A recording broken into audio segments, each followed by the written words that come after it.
a continuidade. Só para entender que a internet é um meio em que os dispositivos se comunicam e que existem vários dispositivos que hoje são interligados a essa rede, precisamos também saber o que se chama protocolo. Protocolos, segundo Souza, são protocolos de comunicação que são comparados com um simples diálogo, uma forma de determinar como os dispositivos vão se comunicar, como as informações vão chegar da sua origem ao seu destino. Durante a evolução da internet surgiram e existem vários protocolos. Um dos protocolos mais importantes se chama protocolo IP, que é exatamente o protocolo que nós vamos focar na sua versão atual. Ele determina a sua origem e destino, como eu já coloquei, e é exatamente o ponto importante para fazer a comunicação. Em uma rede, todos os dispositivos que se conectam, independente do tipo de dispositivo, eles recebem um endereço único e exclusivo. Atualmente nós usamos o protocolo IPv4. Aliás, está sendo utilizado ainda, porém já chegou em um momento de esgotamento. A necessidade desse protocolo ainda ser utilizado, por algumas empresas ainda não fazerem investimento. Porém, há necessidade extrema de hoje nós passarmos a utilizar o protocolo IPv6. O protocolo IPv4 é basicamente formado por 4 octetos em formato decimal. E desde o início não se pensava se pensava que a internet surgiu, só que durante a evolução do protocolo IPv4 já se esperava que poucos anos esse protocolo se esgotaria. Então, alguns serviços fizeram e manteram esse protocolo ainda até hoje. Serviços como DHCP, NAT, CIDR. DHCP seria a tradução de endereço, a utilização de endereços automáticos. O NAT é a tradução de endereços públicos para privados. E CIDR seria a utilização e organização dos endereços. Então, aqui nós podemos comparar a forma em que o endereço IPv4 é utilizado nas redes. Então, basicamente, ele é dividido em classes. Essas classes são utilizadas de acordo com a quantidade de usuário e dispositivos que vão ser conectados. Então, as principais são classe A, classe B e classe C. A classe A e a classe B e a C são identificadas pelo primeiro valor, que vai de 0 até 255. Nesse intervalo, a classe A, se tiver um endereço que vai de 0 até 127, eu tenho um endereço de classe A. De 128 até 191, eu tenho endereço de classe B. De 192 a 223, eu tenho endereço de classe C. Isso quer dizer, então, que se eu utilizar um endereço de classe A, eu vou ter disponível em minha rede 126 redes, propriamente dita, e aproximadamente 16 mil dispositivos ou mais em uma rede, em cada rede respectiva. A motivação primária para a nova utilização de um protocolo para substituir o protocolo IPv4 foi exatamente a quantidade de endereços. Então, enquanto o protocolo IPv4 é capaz de oferecer apenas 4 bilhões de endereços, o protocolo IPv6 vai passar a oferecer uma quantidade muito maior e superior a essa. Então, essa é a principal motivação. A motivação secundária é exatamente as aplicações e a quantidade de usuários que hoje se conectam a essas redes. Então, há uma necessidade muito grande, e com o futuro, a ideia é que todos os dispositivos, sejam dispositivos utilizados por usuário ou eletrodoméstico, tenham necessidade de conexão de internet para uma melhor comunicação. Isso na visão de Commer 2007. Então, surgiu aí, hoje não é um protocolo novo, mas já surgiu e vem trazendo algumas melhorias durante alguns anos, o protocolo IPv6, conhecido como protocolo de próxima geração. O protocolo de próxima geração é a versão atualizada do protocolo IP. Morimoto diz que a principal função em relação ao protocolo dele ter surgido, o IPv6 surgir, foi exatamente solucionar o problema de escassez de endereços. E essa grande quantidade de endereços possibilita que usuários, equipamentos, entre outros, possam se comunicar na visão de Assis. Fazendo uma comparação entre os dois protocolos, nós teríamos o protocolo IPv4 e o protocolo IPv6.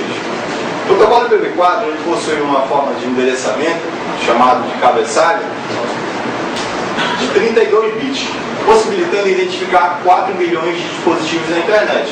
Seus endereços são escritos em formato decimal separado por pontos. Então o exemplo seria 192, 168, 10, 100. Isso seria o endereço do tipo IPv4. O protocolo IPv6 já possui um cabeçalho com 128 bits. Isso quer dizer que ele pode oferecer 56 octilhões de endereços por ser humano na Terra. Isso é uma quantidade bem superior ao protocolo IPv4. Então, segundo Moreira e Santos, essa quantidade é capaz de suprir durante muitos anos a quantidade de usuários e aplicações que irão surgir para que a internet possa dar continuidade. A internet só pode continuar com a utilização do protocolo IPv6, que será necessário e inevitável. O endereço IPv6 ele será escrito em 16 bits separados por 2 pontos, então são 8 grupos. Então, basicamente, nós teríamos um endereço nesse formato aqui, 2011.00 até chegar no seu final CDF.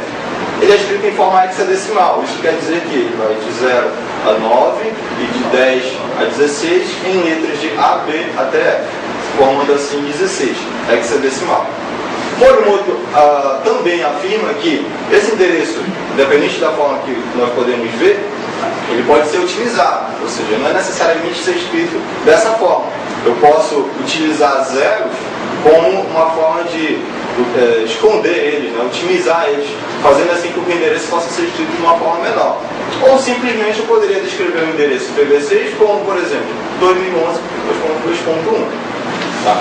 E, além da quantidade de endereços que o protocolo IPv6 oferece, outras melhorias e outros recursos foram adicionados ao IPv6. Um deles foi exatamente o formato do cabeçalho simplificado, oferecendo uma otimização na entrega dos pacotes, nas informações que vão trafegar nessa rede. Base aos atuais protocolos de roteamento, segurança implementada com o IPsec de forma nativa, que é exatamente um dos focos do nosso trabalho, que é a segurança, serviços de autoconfiguração, arquitetura hierárquica para um roteamento eficiente, aumento de número de endereços multicast e prática da qualidade de serviço chamado de QoS. Bom, os endereços IPv6 basicamente possuem categorias: unicast, unicast e multicast. No IPv4 nós tínhamos endereços multicast, broadcast e ncast, unicast. No IPv6 esses endereços passaram a ser representados assim. O que é o endereço unicast? É um endereço que representa interfaces únicas em uma rede. O unicast seria um grupo de interfaces e o multicast um grupo de muitas interfaces, especificando um específico. Então, no unicast eu tenho um global unicast, que seria basicamente os endereços utilizados como endereços roteados, conhecidos também como endereços públicos.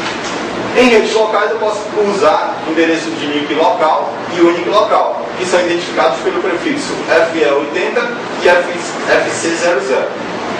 Temos também os endereços IPv4 mapeados IPv6, que seria a utilização de um endereço IPv4 em um endereço IPv6. O loopback, que seria o endereço de retorno de um dispositivo, enquanto no IPv4 eu tenho 127.0.1 nesta faixa, no IPv6 eu tenho 2.3.1. E a ausência de endereço, que seria o specified. O unicast nós poderíamos representar como um grupo de interfaces, por exemplo, seria a utilização de um DNS. Já o multicast, como eu coloquei referente a um grupo de todas as interfaces, ele é indicado por prefixo como FF. Então existem alguns endereços, como se fossem endereços específicos para a utilização de alguns serviços. Um deles pode ser o FF01, 2.1, que indica todos os endereços no nó dentro de um escopo local. Então aqui basicamente seria uma tabela de comparação em relação aos endereços. Os endereços multicast são exatamente os endereços que nós conhecemos hoje do IPv4 como classe D. E o IPv6 seriam os prefixos de FF01 e FF0F, formato hexadecimal ainda. No IPv4 nós não temos a presença dos endereços de link local, mas temos no IPv6 como uma melhoria. E o unicast seria com certeza os endereços utilizados como principais classes no IPv4. Então, como prefixo, nós poderíamos utilizar em IPv6 2000.2.3. A ausência de endereço, o loopback e, finalmente, a utilização de um endereço IPv4 sobre um endereço IPv6. Bom, além desses mecanismos e dessas melhorias que foram feitas no IPv6, surgiu também um mecanismo muito importante, que é a autoconfiguração. O mecanismo de autoconfiguração é baseado em dois princípios, stateless e stateful. Stateless é um mecanismo que permite ao host uma configuração automática, sem que haja necessidade de previamente configuração. Segundo a ETF e Morimoto, Eu disse que seria uma forma mais prática de eu ter um endereço. Eu não preciso da presença de um gerente de rede. Então ele vai precisar apenas de um endereço que já é físico da máquina, chamado de endereço MAC.